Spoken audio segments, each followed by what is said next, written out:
Mas antes de eu começar a falar sobre Josué capítulo 6, que você já abriu, eu tenho 5 decretos introdutórios. A minha introdução nessa mensagem ela vai ser através de 5 decretos, para você entender o que Deus tem aqui nesses dias, o que Deus tem planejado aqui nesses dias. O primeiro decreto introdutório é o seguinte: Deus colocou essa igreja aqui com um objetivo territorial. Diga comigo, Deus colocou essa igreja aqui com um objetivo territorial. Não entendi, fala de novo.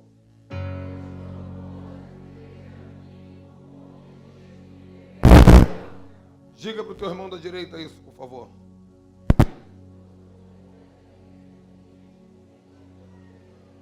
Agora você vai dizer para o teu irmão da esquerda como se estivesse dizendo para um visitante que está vindo à igreja a primeira vez. Ele precisa entender isso. Diga para o seu irmão da esquerda.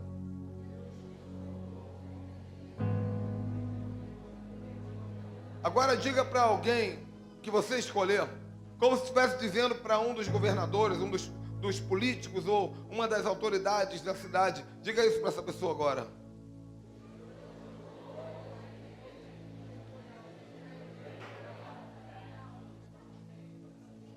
Rick Warren, ele diz que uma igreja precisa ser movida por propósitos. Ele lançou um livro que se tornou um best-seller no meio do povo de Deus, Uma Igreja com Propósitos.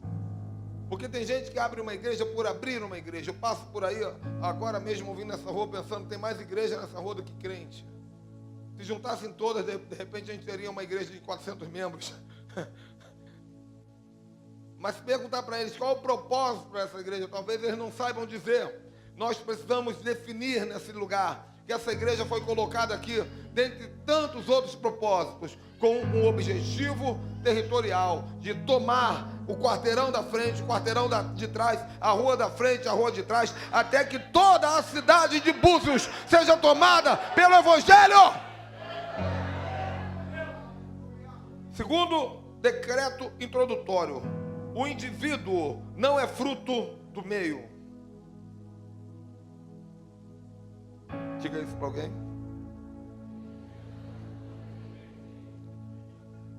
Repete, porque se alguém não entendeu.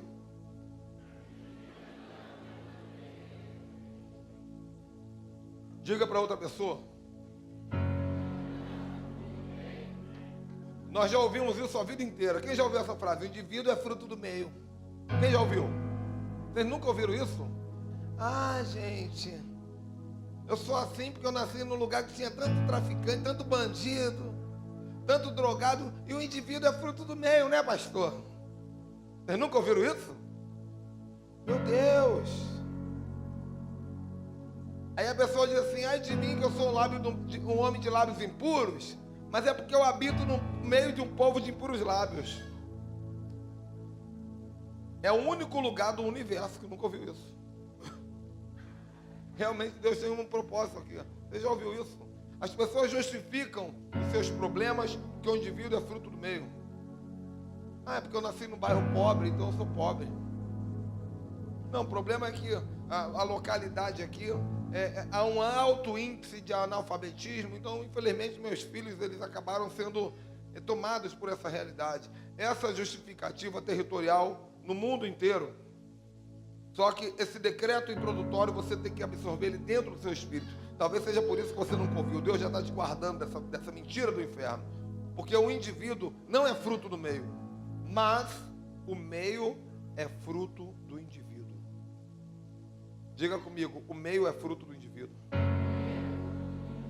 Deixa eu te explicar o que eu estou dizendo com isso. O lugar pode ser o lugar mais tenebroso do universo, mas se você for um indivíduo de luz, o meio será influenciado pela sua luz. O lugar pode ser o lugar mais amaldiçoado do universo, mas se você for um indivíduo de bênção, o meio será abençoado pela sua presença. Em outras palavras, eu não sei nem um pouco acerca do histórico espiritual dessa cidade. Eu não sei nem um pouco acerca da profundidade da realidade espiritual desse território. Uma coisa eu sei: todo o território pode ser influenciado pela autoridade territorial que está sendo derramada nessa pequena igreja, porque o meio é fruto do indivíduo. E alguém pode dizer, aquela pequena igreja, que prepotência desse povo dizer que vai tomar o território da cidade de Búzios. E quando eu falo tomar o território, meu irmão, eu falo realmente que podem sair daqui prefeitos, podem sair daqui governadores, podem sair daqui autoridades políticas, governamentais, educacionais, autoridades que vão estar influenciando os 7 montes da sociedade, autoridades que vão estar realmente tendo um poder de influência, não apenas religiosa, mas um poder de influência territorial na geografia. Porque simplesmente aquele indivíduo chamado Igreja Rema Chamar decidiu influenciar todo o meio. A terra estava destruída, mas quando Jesus botou o pé na terra, ele trouxe o decreto de bênção e de restauração. Amém ou não? Terceiro decreto introdutório. O dia a dia dessa igreja revela o projeto territorial que Deus tem para ela. Vou repetir. O dia a dia desta igreja revela o projeto territorial que Deus tem para ela. Apóstolo Ricardo, como eu posso saber qual é o projeto territorial, a visão de guerra e de conquista que Deus tem para a nossa igreja? Observe o dia a dia da igreja. Que tipo de batalha vocês têm travado no dia a dia? Que tipo de gadarenos e leviatãs que vocês têm enfrentado nas fronteiras territoriais? Que tipo de oposição tem se levantado contra a sua conquista? Que tipo de alma tem se convertido nesse lugar? Nesses pequenos sinais, você vai entender que é justamente na oposição que se revela aonde está a sua vitória. 4. Deus não quer nos dar apenas um terreno. Ele quer nos dar uma autoridade sobre toda a cidade. Qualquer pensamento que você vier a ter no futuro de que conquista de território é comprar mais um terreno, isso não é conquista de território, isso é apenas uma aquisição de bens. O que Deus está tratando nesses dias aqui é muito mais do que comprar o vestido, é muito mais do que uma casa própria, do que um negócio. Deus está tratando de uma autoridade. A autoridade é muito mais do que um bem, porque um bem você compra e depois vende. Um bem você compra e depois perde. Mas uma autoridade te dá direito a manter aquilo que Deus te deu e multiplicar aquilo que Deus te deu. E o 5º decreto introdutório: a conquista que Deus tem é geral. Uma igreja conquistadora é formada por um povo conquistador. Uma igreja conquistadora é formada por um povo conquistador. Uma igreja conquistadora é formada por um povo conquistador. Eu vou repetindo, vocês vão aumentando o amém. É como se fosse um botão de volume, né? Porque tem gente que fica assim: ai, pastor, que a unção de igreja conquistadora venha sobre a minha igreja, para que eu seja abençoado. Não.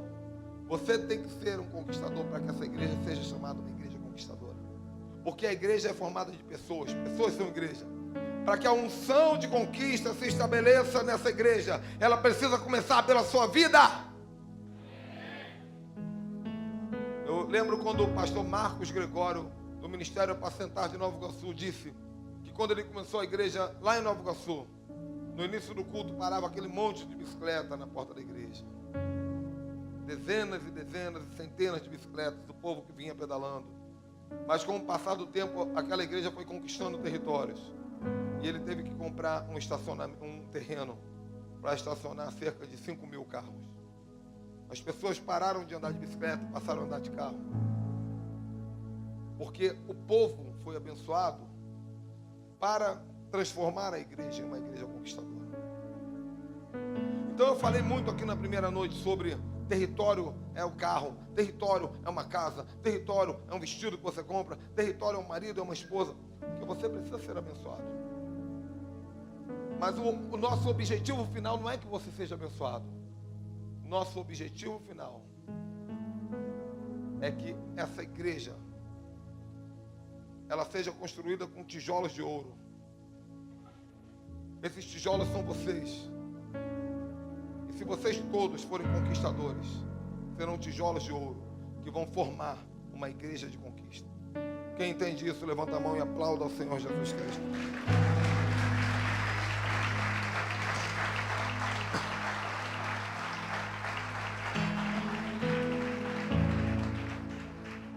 Josué capítulo 6, versículo 1. Está escrito: ora, Jericó estava rigorosamente fechada por causa dos filhos de Israel. Ninguém saía, ninguém entrava. Diga comigo: o território fechou as portas por causa de mim.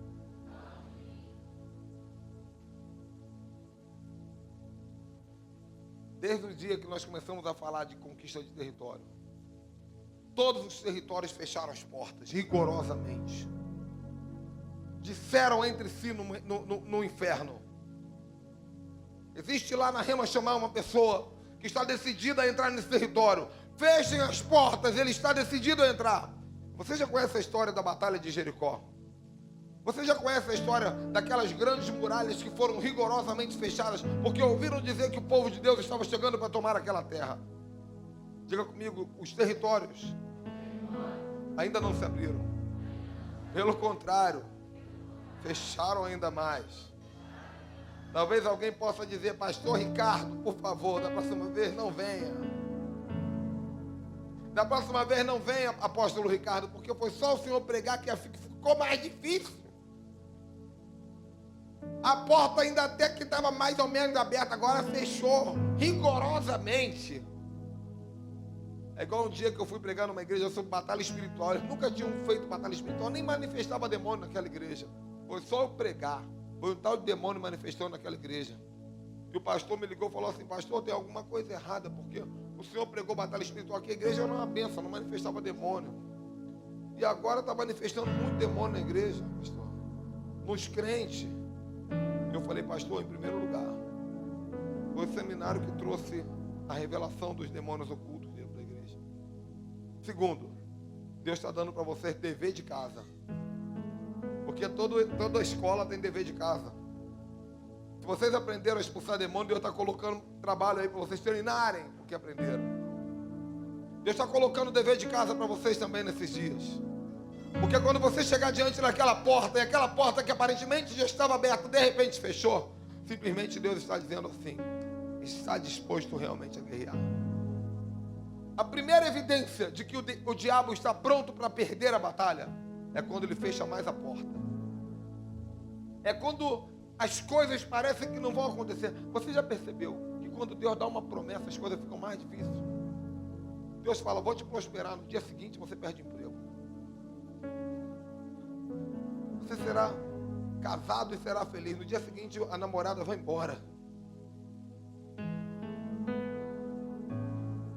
Nossos olhos, eles não podem entrar em crise. Nós não podemos nos mover pelo que vemos com os olhos naturais. Deus sempre tem algo glorioso para fazer na nossa vida. O fato é que se Jericó fechou a porta, é porque havia medo, havia intimidação. Se Jericó fechou rigorosamente as portas, na verdade, atrás daquelas imponentes muralhas, existiam soldados que diziam: o povo de Deus está chegando e eles vão nos massacrar. Diga comigo: eu estou chegando para massacrar. Para massacrar. Diga como se estivesse olhando para o demônio territorial: eu estou chegando para massacrar.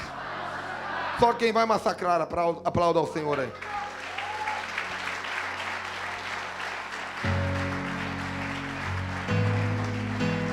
Versículo 2. Versículo 2. Então disse o Senhor a Josué: olha, entreguei na tua mão Jericó, o seu rei e os seus valentes. Você está acompanhando na Bíblia, não está? A cidade estava rigorosamente fechada. Então Deus chama o líder Josué e diz assim: olha só, Josué, olha, eu entreguei Jericó nas suas mãos, a cidade, o seu rei e os seus valentes. Jericó deve ter olhado e falado assim: Senhor, o senhor entendeu errado. Os muros estão fechados. As portas se fecharam. Deus sempre vê o que tem atrás do muro. Diga comigo, Deus vê o que tem atrás do muro. Deus devia estar vendo o povo todo assim atrás do muro. Deus diz: olha, olha, olha, Josué, eu te entreguei eles. Josué olhava e só via muro. Na verdade, Deus estava dizendo: Josué, olha com os olhos espirituais. Eu te entreguei o território, que cidade é território. O seu rei, porque todo território tem um rei territorial. E os seus valentes, porque Jesus falou: se você quer tomar a terra, primeiro amarre o valente, porque não tem como entrar numa terra sem primeiro amarrar o valente. Então isso confirma aquilo que nós já temos falado esses dias. Se você quiser entrar na sua terra prometida, em primeiro, ganhe a batalha com Deus. Diga para o teu irmão: ganhe a batalha com Deus. Deus disse: eu te entreguei. Tem gente querendo ir para a batalha sem Deus entregar primeiro. Você precisa que Deus te diga: eu te entrego. Antes de enfrentar o demônio, gasta tempo com Jesus. Tem gente que entende tudo de demônio, não entende nada de Jesus. Tem gente que tem toda a intimidade de guerra, mas não tem intimidade de oração. É gastar tempo e falar: Senhor, eu te peço, Senhor. Salomão fez isso, ele fez 1000 altares para Deus. Quando Deus veio descer, o que você quer? Pode falar. Ah, Senhor, eu quero ter discernimento, eu quero ter autoridade. E Deus falou assim: eu vou te dar isso, mas eu também vou te dar riqueza, eu também vou te dar governo, eu vou te dar um nome conhecido, eu vou te dar o que você pediu e o que você não pediu. Primeiro ele conquistou o coração de Deus. Se você não estiver disposto a se aproximar de Deus de verdade, desista do território.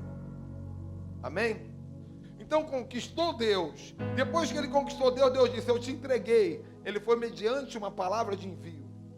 Pode ir que eu te entreguei, ainda que você não esteja vendo. Aqui no reino do Espírito eu te entreguei. E aí a revelação se complementa dizendo: os valentes eu te entreguei. Eu não te entreguei apenas a cidade, eu te entreguei o território, mas eu também te entreguei a escritura espiritual. Eu tirei também o dono espiritual. Não é apenas você comprar um carro, é você transferir esse carro para o reino de Deus. Amém ou não amém? Versículo 3. Deus diz isso, Deus continua dizendo, versículo 3. Vós, pois, todos os homens de guerra, diga comigo, homens de guerra, rodeareis a cidade, cercando-a uma vez. Assim fareis por 6 dias. E 7 sacerdotes levarão as trombetas de chofar, de carneiro, adiante da arca. E no 7º dia rodeareis a cidade 7 vezes. E os sacerdotes tocarão o chofar. Primeira coisa que eu aprendo nesse versículo 3. Conquista é para homem de guerra. Frouxo não pode querer conquistar. Durante muito tempo a igreja foi conhecida como o povo cordeiro. Na época que eu me converti, ainda éramos vistos como os cordeirinhos. O crente era enfrentado, o crente era blasfemado, o crente era afrontado. Eu me converti no tempo em que nós abaixávamos a cabeça para o ímpio e dizíamos: Deus vai fazer justiça. Eu me converti no tempo em que se colocava o rabo entre a perna, porque o diabo vinha como lobo e nós nos posicionávamos como cordeirinhos. Mas nunca se falou tanto de leão como nos dias de hoje. Naquele tempo que me converti, Jesus se manifestava como cordeiro. Mas ele resolveu nesses últimos dias, antes do arrebatamento, se manifestar como leão da tribo de Judá. E ele trouxe para nós esse DNA de guerra, porque nunca se falou tanto de guerra. Hoje nós não aceitamos o decreto do mal. Hoje nós não aceitamos mais a palavra de afronta. Hoje nós não aceitamos mais a maldição. Hoje é o tempo em que uma igreja vive em batalha espiritual 24 horas por dia. É um tempo em que a esposa amaldiçoa o marido, e o marido olha para a esposa e fala: amor, eu te amo, mas eu te repreendo em nome de Jesus. Eu não aceito essa palavra na minha vida. Nós não engolimos mais a palavra de afronta. Nós não engolimos mais a macumbaria, a feitiçaria, a bruxaria. Nós não engolimos mais a vergonha, a humilhação, porque nós recebemos o código dos homens de guerra. Tem algum homem de guerra aqui hoje? Tem algum homem de guerra? Olha para o teu irmão e fala assim: eu vim de verde hoje, porque eu sou da guerra. Eu sei que deve ter alguém que fala assim: nada a ver. Só para contrariar eu vou de vermelho, de azul, de amarelo. Eu sei que também tem gente que não estava aqui ontem. Eu quero profetizar algo para você. Eu quero você que ontem estava aqui, mas simplesmente não quis vir de verde. Simplesmente não quis vir de verde no ato profético. Ah, pastor, eu até queria vir, mas eu não tenho a camisa verde e vai me dar trabalho para conseguir a camisa verde. Mas se alguém falasse que se você conseguisse uma camisa verde, você ia ganhar $1 milhão, você conseguiria? Porque $1 milhão vale mais do que a guerra espiritual vencida. Serve a Deus ou serve a Mamon? Mas se você agora está pensando: meu Deus, eu podia ter vindo de verde, mas eu simplesmente não valorizei o decreto apostólico. Eu tenho uma palavra para você. Nos próximos 5 meses, venha de verde para a igreja. Eu sou obrigado, pastor? Não. Porque se falar que é obrigado, tem gente até que desvia. Eu prefiro desviar. Faz um ato profético, Deus. Eu quero deixar bem claro no mundo espiritual que eu sou homem de guerra. Que diferença faz? A diferença é a honra à palavra. Porque crede no Senhor e estareis seguros. Crede nos profetas e prosperareis. O Senhor garante segurança, mas a prosperidade vem da palavra profética. Eu leio nesse texto de Josué, capítulo 6, versículo 3, várias coisas. Primeiro, conquista é para homem de guerra. Segundo, precisamos rodear a cidade. Rodear o quê? Diga comigo: rodear o território. Por que rodear o território? Primeiro, porque quando você rodeia o território, você está procurando cautelosamente onde está a entrada por onde você vai passar. Quando você rodeia o território, você está dizendo: eu estou tão decidido a entrar nessa terra, que eu vou olhar por todos os ângulos, até encontrar a porta que Deus vai abrir. Quando você rodeia o território, na verdade você está olhando para cada um dos soldados sentinelas do território. Os que estão na frente, os que estão atrás, os que estão à direita, os que estão à esquerda. Você está andando ao redor da muralha, olhando para os sentinelas e dizendo assim: daqui a pouco, a sua cabeça estará na minha mão.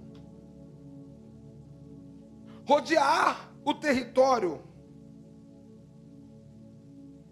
Quantas vezes o povo de Israel rodeou as muralhas de Jericó até que elas caíssem? Quantas? Quantas? Mais alto, quantas? Errou! 13 voltas. O maior engano da religiosidade. Você acreditou até hoje que foram 7 voltas. Com Josué lutar em Jericó. E aí 13 voltas. Deus disse: por 7 dias rodeareis a cidade. Por 6 dias rodeareis a cidade. Então eu estou contando aqui, vai contando comigo. Primeiro dia, quantas voltas eu dei? 1. Segundo dia, quantas voltas eu dei? Terceiro dia, quantas voltas eu dei? No 6º dia, quantas voltas eu dei? Quantas? E no último dia Deus diz assim: e somente no 7º dia você dará 7 voltas e as muralhas vão cair. Quantas voltas foram? 6 mais 7 é quanto? Diga comigo: 7 voltas é nada. Sabe o que está acontecendo, irmão? A igreja já está se movendo desde 2000 anos, através do espírito do engano. Nós fazemos as coisas certas da maneira errada. Nós compreendemos os atos proféticos de Deus pela ótica do engano. Se eles dessem 7 voltas, jamais aquela muralha caía. Se você olhar com atenção a palavra de Deus, você vai encontrar a sua vitória. Amém? Nós queremos a vitória, mas não queremos olhar com atenção a palavra. Pastor, será que é isso mesmo? Agora eu fiquei complicado aqui. Tá bom, vou ler de novo. Versículo 3. Vós, pois, todos os homens de guerra, rodeareis a cidade, cercando-a uma vez. Assim fará por 6 dias. Uma vez, 6 dias. 7 sacerdotes tocarão um chofar de carneiro diante da arca. E no 7º dia, rodearão a cidade 7 vezes. E os sacerdotes tocarão as trombetas. 13 é o número da liderança. 13 é o número do governo. É Jesus mais 12. Porque os 12 sem o líder não vão para lugar nenhum. 13 é o número da obediência. 13 é o número da submissão à autoridade. 13 é o número da conquista.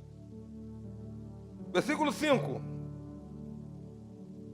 E será que tocando-se longamente a trombeta de chifre de carneiro, quando vocês ouvirem o sonido dela, todo o povo gritará com grande grito, e o muro da cidade cairá. E o povo subirá nele, cada qual um na frente do outro. Aqui diz assim: todo o povo gritará. E todo o povo tomará a cidade. Mas somente 7 sacerdotes vão tocar a trombeta.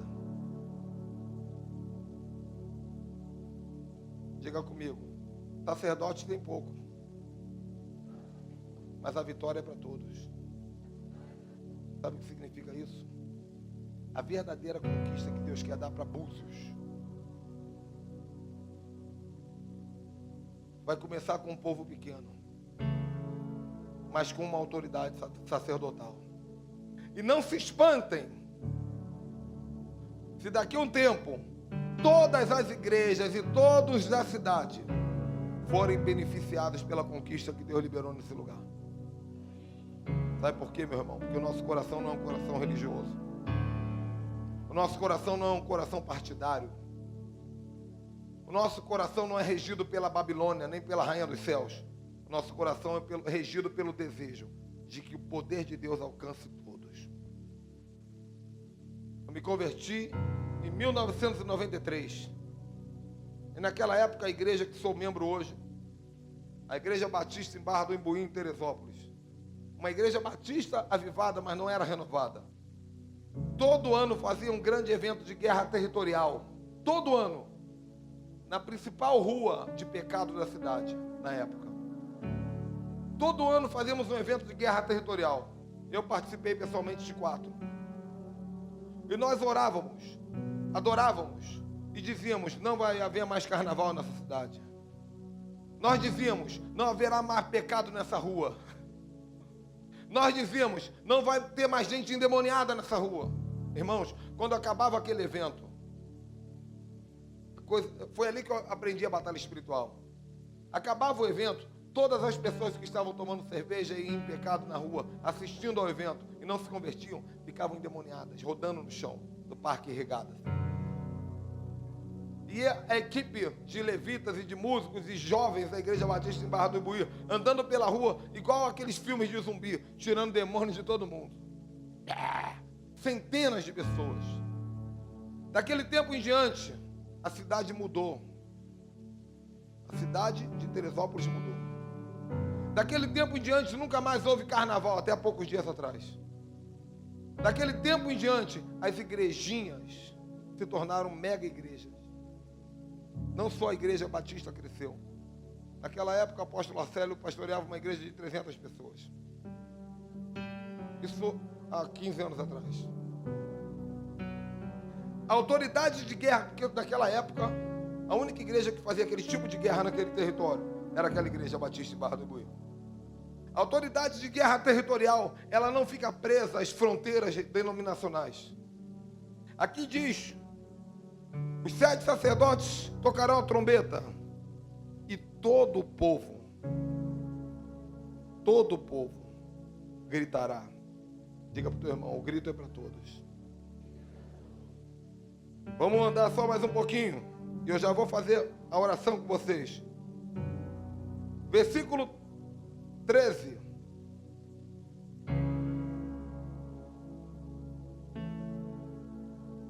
Se eu já li, eu vou ler novamente. Os 7 sacerdotes que levaram as 7 trombetas de carneiro diante da arca do Senhor iam tocando continuamente, e os homens armados iam diante deles. Armados. Tem alguém armado aí hoje? Os homens armados iam diante deles, e a retaguarda seguia após a arca do Senhor, enquanto as trombetas soavam continuamente. Se você olhar esse texto no versículo 13 com atenção, tem 3 tipos de pessoas aqui. Primeiro, sacerdote. Pergunta para o teu irmão, mas não responda. Você é sacerdote? Segundo tipo de pessoa, homens de guerra armados. Pergunta para ele, você é um homem de guerra armado? Diga para o teu irmão a terceira pergunta. Terceiro tipo de pessoa, você é a retaguarda? O texto diz que os sacerdotes iam na frente em guerra, tocando o chofar, olha, uau, continuamente, uau, uau. Atrás iam os homens armados, pum, pum, pum, pum, pum, pum, pum. E atrás ia a retaguarda.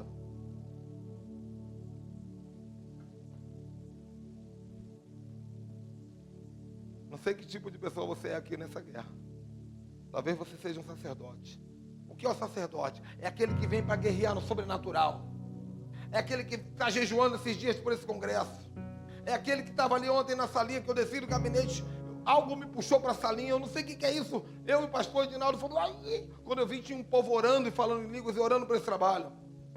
Talvez você seja um sacerdote, aquele que antes de entrar no território, está guerreando nas regiões celestiais. O sacerdote é aquele que se envolve espiritualmente, aquele que entra no sobrenatural para falar com Deus. Talvez você seja um sacerdote. Ou talvez você não seja sacerdote, mas você diz assim, pastor, eu estou aqui, pode contar, eu estou na batalha. Eu ainda não estou pronto para esse negócio de orar muito aí não, mas eu vou tomar essa terra também. Eu estava brincando com um irmão aqui da igreja, que trabalha para a polícia, e ele falou brincando conosco também, é claro. Ele falou brincando, porque jamais falaria sério isso. Mas ontem eu falei que nós íamos dar tiros para o alto, para quebrar os céus de bronze. Ele falou assim, pastor, eu estou armado, se precisar eu dou tiro também. Por que esse irmão falou isso? Porque ele estava dizendo, olha, talvez eu não tenha orado esse tempo todo não, mas eu vou dar o que eu tenho nessa briga, e eu vou entrar lá. Se tiver que matar, eu mato. Ei, o que você colocou nessa batalha, irmão? Porque eu sei que tem gente que está entendendo isso desde de domingo, mas tem gente que até agora está na tribo de Dan ainda. Dan. Essa tribo só serve para isso. Não, tribo de Issacar. Eu já vi gente dizendo, eu sou da tribo de Issacar. Geração Zebulon. Geração Ruben. Né? Agora eu nunca vi ninguém profetizar, eu sou geração Dan. Dan só serve a Dan. Eu estou aqui por cá, pastor. Eu até vim de verde, pastor. Cadê aquela música verde? Vocês conhecem a música verde? Não conhecem a música verde? Não?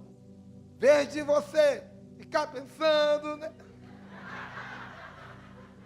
O que é, pastor? É coral que está acontecendo aí?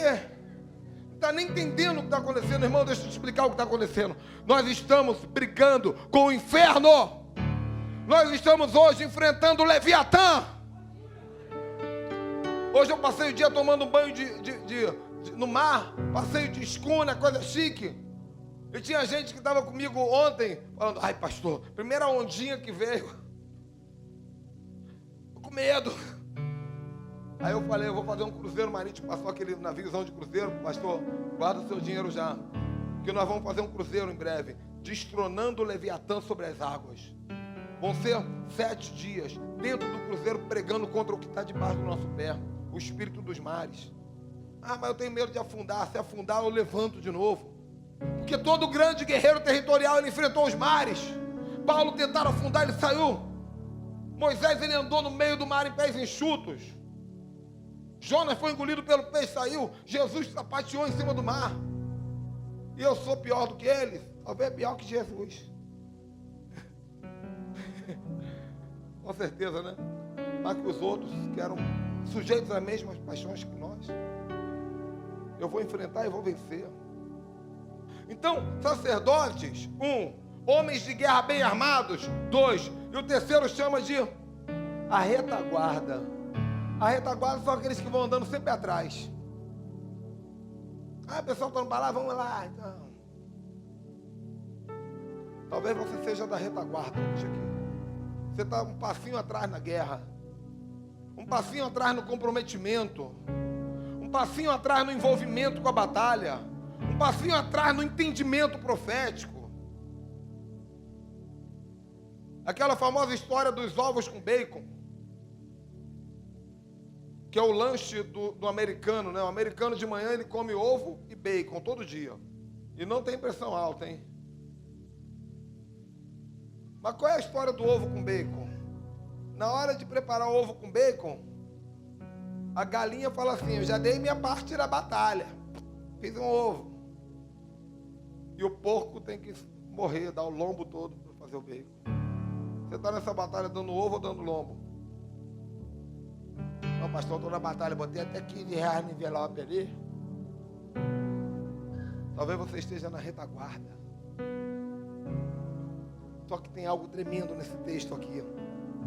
A Bíblia diz que entraram na guerra os sacerdotes, entraram na guerra os homens bem armados, e também entraram na guerra a retaguarda. Talvez andando um pouquinho atrás, talvez andando um pouquinho mais devagar, mas eles entraram no território. Eles também brigaram. Diga para o teu irmão, essa briga é para nós. Mesmo que você não se sinta capaz, mesmo que você não se sinta preparado, essas palavras de conquista é para nós. E digo mais, pastor Ivanildo, talvez aos olhos humanos essa igreja esteja na retaguarda. Talvez alguém pudesse dizer assim: esses caras aí são loucos. Tem uma igreja de 2.000 membros ali, e eles estão dizendo que vão saquear, vão tomar abusos para Jesus. Eles estão na retaguarda, não tem problema não. Aqui diz que os da retaguarda também atravessaram para o outro lado. A questão é, todos nós vamos vencer em Cristo. Se Jesus não te botar na frente, Ele te bota atrás, mas você entra no barco. E talvez os últimos serão os primeiros. Quem recebe diz amém. Isso é muito comum. É aquela mulher que fica 30 anos orando para o marido se converter. Quando o marido se converte, em 15 dias ele fica bem mais autoridade espiritual do que ela. Bem mais crente que ela. Porque nós podemos mudar isso, irmão. De repente você entrou na igreja hoje como retaguarda. Ah, pastor, esse negócio de guerra espiritual, eu estou sempre atrás, assim. Mas Jesus te puxa para a fileira da frente, para a autoridade sacerdotal, para a autoridade apostólica, para a autoridade profética, para a autoridade de guerreiro bem armado. Versículo 14. No segundo dia, rodearam outra vez a cidade e tornaram para o arraial. E fizeram isso por 7 dias. Diga para o teu irmão assim: tornaram para o arraial. Sabe o que eu aprendo aqui, irmão? Que eles iam no primeiro dia, marchavam, guerreavam e depois falavam assim: caiu a muralha? Caiu não. Então vamos para casa. Porque Deus falou que vai cair, amanhã a gente volta e guerreia. Eles não desistiram. Ah, pastor, eu fiz um ato profético lá, eu acreditei, pastor. Ainda não aconteceu nada. Calma, você ainda está no arraial. Amanhã volta e dá mais uma sapateada. Amanhã volta e dá mais um grito. Amanhã volta e dá mais um pulo. Lembra do grito que nós demos aqui na primeira noite, no primeiro rugido? Tinha gente que voou 5 metros de altura aqui na igreja. A atmosfera tremenda que ficou nesse lugar no primeiro dia. Ontem nós demos um segundo grito, já foi mais devagarzinho. O pessoal... Mas será que o grito de ontem aos olhos humanos pode ter sido de um jeito, mas no reino do Espírito não fez muito mais efeito do que o primeiro. Porque na primeira volta o povo estava motivado, na segunda talvez não tanto. No terceiro dia, talvez não tanto. Mas em algum momento, Deus faz a muralha cair e o povo alcança a terra. Versículo 15. No sétimo dia, madrugaram e ao subir da alva, da mesma sorte, agora rodearam a cidade 7 vezes. Somente naquele dia, rodearam a cidade 7 vezes. Eu achei esse texto muito lindo hoje, quando eu estava preparando essa mensagem. A Bíblia está dizendo aqui, no primeiro dia eles deram uma volta. No segundo, uma volta. No terceiro, uma volta. No quarto, uma volta. No quinto, uma volta. No sexto, uma volta. No sétimo, somente no sétimo, 7 voltas. Deixa eu te explicar o que acontece isso com uma ilustração de uma luta de boxe. Foi isso que eu vi quando li esse texto hoje. Vou pedir um voluntário aqui, vem cá você, irmão. Vem. Vem sem medo. Sobe aqui. Qual é o nome do homem que derrubou o Anderson Silva na outra luta lá? Chris White. Então eu sou ele. Você é o Anderson Silva. Fala fino aí. Aqui diz que no primeiro dia foi um soco na cara, uma volta. Puff! Baixa assim, volta. Vai. Primeiro dia. Segundo dia. Terceiro dia. Quarto dia. Quinto dia. Sexto dia. Sétimo dia. Pum! Diga, nocaute. Aplauda o Senhor. Obrigado, meu filho.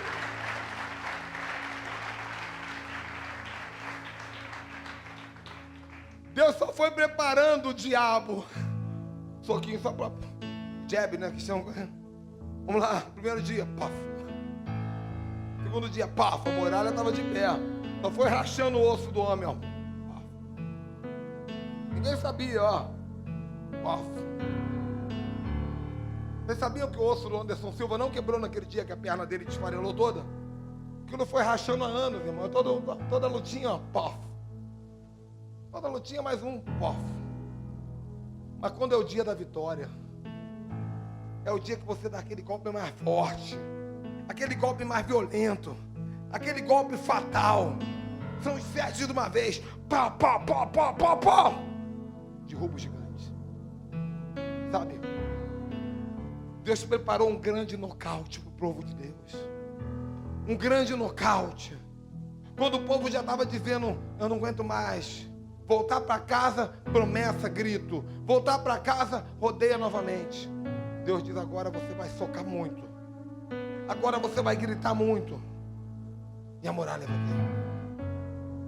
Quem está entendendo diz aleluia.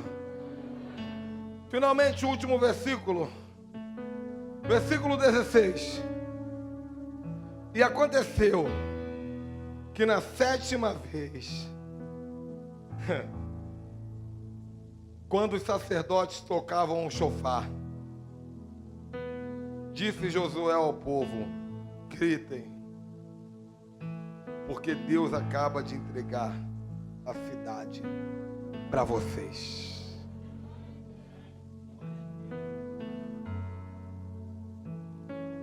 Foi tudo bem planejado pelo nosso Deus.